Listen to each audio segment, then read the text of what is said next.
Okay, if you are, you're turning to page 157.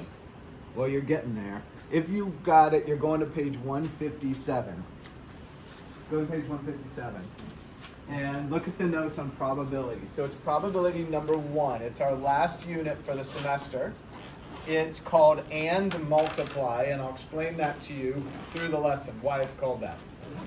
There's only 3 lessons to probability. It's not necessarily a geometry topic, but statistics is so embedded in everything in real life that math teachers try to put statistics in kind of anywhere they can to give you a little taste of it before you get to your actual statistics class, which you can find quite challenging. I've taken statistics 3 times in my life, once in my engineering degree, once in my business degree, and once in my education degree. So my point with that is statistics is used in every single field. I don't care what you go into, you're probably looking at numbers and data on some level. So statistics is very relevant to you. Well, so this is page 157. It's probability number 1 of 3. There's only 3 units, or 3 lessons in the unit. This one's called and multiply. Here's the setup question. If multiple probabilities have to be passed through to achieve an outcome, how can we combine the probabilities accurately? And here's the setup. It's going to be hard for your eye to see this. Take a second to look at it. Look at the graphic on the board. We're calling this a rat trail. Okay, you've seen the videos of the rats running down different places, right? Scurrying along. This is a trail starting at this side. They're starting over here, and the rats are proceeding in this direction through the rat trail. They're starting here, and they're going down one of these 3 paths, A, B, or C. If they go down A, then they have a choice here, and they're going to go down D or E. Now we're going to call it a random selection. In real life, it might not be. Okay, rats have certain skills and talents that are quite extraordinary. They may decide to go down one trail, say they can smell food or something like that, right? But in this scenario, you're going to pretend it's completely random. They don't smell anything, they're just going one place or another, and it's a perfectly random world where if they went down a bunch of times, it would come out in a random outcome, okay? If they go down trail B, right here in the middle, they'd scurry down right here, they go straight to this outcome O. Here, if they go down D, they can get to Q or they can get to P if they go down D or E, right? If they go down C, they have a juncture here where it splits into 2. They can go down F or G. If they go down F, they arrive at N. If they go down G, they have another juncture where it splits into 3 choices, and they randomly select J, I, or H, or maybe I should say H, I, or J, and then they end up at these 3 places. We're going to use the rat trail in all 3 lessons. It's the same one, and if you're trying to draw it in your notes, it can be quite challenging, okay? When I drew it here and when I drew it in your notes, I'm looking at the notes on that page, I did sort of a messy job of it, so maybe it'll help you to look at this rat trail on the board. It's a little bit cleaner than the one in the notes that pop up when you look at that page. Okay, so here's the next question. Question 1.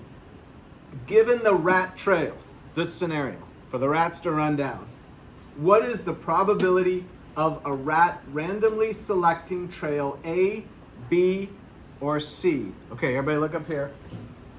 Look up here. The rat's right at the beginning of the trail. It has 3 choices, A, B, or C. If it's a perfectly random world, and the rat randomly selects one, what's the probability they're going down A? Everybody say 1/3. Everybody say 1/3. Why? Why is it 1/3? Because it's one choice out of 1, 2, 3 choices. They can only make one choice. They can't go down both those trails. They're going to go down one of them. Fair enough? And there's 3 choices. You okay with basic probability? You have a choice of 1 out of 3. So your probability is 1/3. Remember that probability is a percentage. So 1/3, while it's a fraction, comes out to be 33 1/3%. That would be a probability. Probability is out of 100% because they're going to make one choice. This make sense? They're going to make a choice. We're assuming that. So out of 1, you're taking some percentage that they'll go out of down 1 of 3. Since there's 3, it's 1 out of 3. Is this okay? Pretty easy so far? Okay, now I want to warn you about statistics.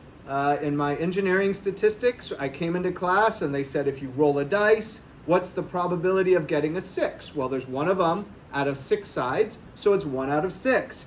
And I said, wow, this is really easy. And I left and I didn't come back until the final. I got there for the final and it was all kinds of things like chi-squares and normal distributions, and it was super tough and I failed that class. I had to retake it over the summer. This time I took it seriously and I got an A. Okay, I was a senior in engineering school and I thought too much of myself. Okay, it's the only thing, my only explanation for it, and I regretted it ever since then, right? And it's a lesson in my life. Okay, so what I'm trying to tell you right now is be careful. I know we're saying 1 out of 3 and you're like, that's really easy, right? I get it, that's simple. But it can get really tough, this whole statistics thing, okay? So just keep your mind open to, we're starting really simple and then it ramps up in difficulty. Okay, let's go. So that's the first one, 1/3. That's your probability that you're gonna go down, the rat's gonna go down trail A or trail B or trail C 1/3. All right, go to question 2. Q, by the way, means question. I don't know why I put Q2, but it means question number 2. If a rat were in trail A, so now we're assuming the rat is already in trail A, and they're coming down here. What is the probability of a random selection of D or E? What's the probability they're going to go down D? What's the probability they're going to go down E? What do you say? They're already in A. Everybody look up here. They're already in A. They're going to go down D or E. What's your probability of going down D? 1 out of 2. Because there's 2 of them, you can only go down 1. You okay with this? What's your probability of going down E? 1 out of 2. Fair enough? Either one, because there's only 2. And same with this. So it's 1/3 for A, 1/3 for B, 1/3 for C. They all add up to 1 or 100%. Okay? So good. You're at a half.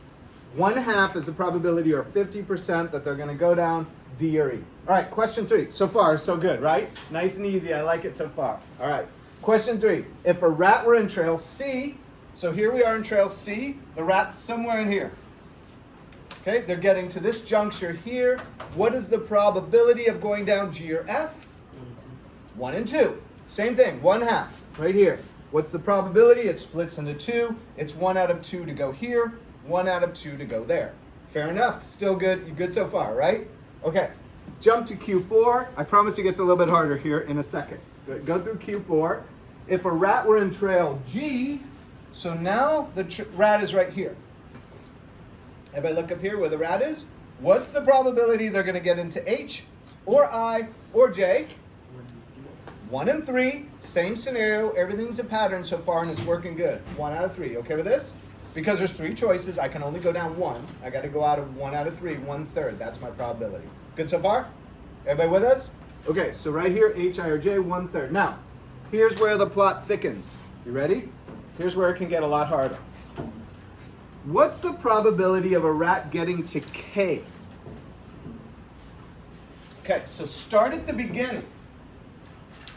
What's the probability a rat will end up right here? So you got to go back, just like the rat mazes. Remember the rat mazes where you're like, let me trace through how to get through the maze? You've got to start at the beginning. To get to A, the rat has to pick C. Fair enough? It's got to go down here. It's got to pick G. Then it's got to go down here, pick H to get to K. So here's the summary. The rat must select C, G, and H. Those 3 must be selected. Each one has its own probability, which you just went through and showed us, right? You said C was 1/3, G is 1/2, H is 1/3. Now the rat, to get to K, has to select this probability, and this probability. Do you hear the word and? All those probabilities must be achieved and, right? So if it's and back to the meaning of the whole lesson, right, is that the title. I titled it, and what do? You're going to multiply those probabilities to get to a final probability.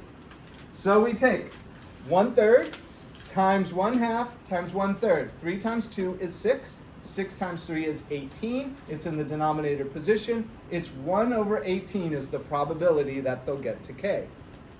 Fair enough? There's other ways of combining probabilities. In this case, we need to pass through all of them, so it's an and in the situation of and probabilities, we multiply them. So one more practice at this. What's the probability of reaching L? Here's L right here. Same thing. The rat had to pass through C, the rat had to pass through G, and the rat had to pass through I. So we're going to take those three probabilities because they all had to be achieved, or you're saying and at each one, the rat had to go through this one, and that one, and this one. You're going to multiply. In this case, it just turns out that CGI has the same as the prior. 1/3 times 1/2 times 1/3, 1/18. Pretty good? Pretty easy so far?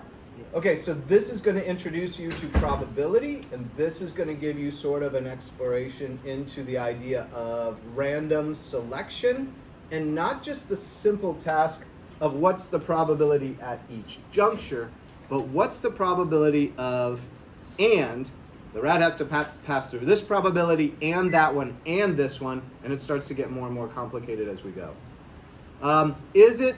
Do you see how 1/18 is a smaller number than, say, 1/2? 1/2 is 50%. 1/18, way down here at a smaller number, right? It's a lot more rare that the rat will make it to this point, for example. Does that make sense to you? Does the smaller number, the smaller probability here at 1/18, does it make sense to you that that would be a lower probability than, say, just selecting one or the other? Makes sense intuitively? Like your brain's going, if I had to guess at the probability, you're thinking about how many, imagine somebody was traveling from your home to Wilson.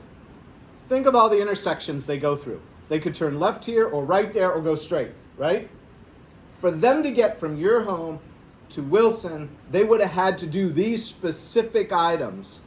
The more choices they have along the way, the lower the probability they'll get to Wilson on a random basis, right? Does this make sense? Okay, and that's the way probability works. It works intuitively in terms of if I need to roll, say, a 6 3 times in a row on a dice, rolling it once may be 1 out of 6, but rolling it a second time is 1 out of 6 again. If it's both those, I have to do and. I'm going to multiply 1 out of 6 over 1 out of 6, and now I'm 1 out of 36 to get 2 6s. And to get 3 6s, it amplifies into an even smaller probability, right? Think of playing the lottery. The more people that play, the lower the chance you have, right? The more 6s you need on the die, the lower the probability. The harder it is for the rat to achieve a certain outcome, the lower the probability is going to be overall, just in terms of your understanding of probability. Okay, good for your first lesson on probability. All right, I'm hitting stop on this. I'm doing my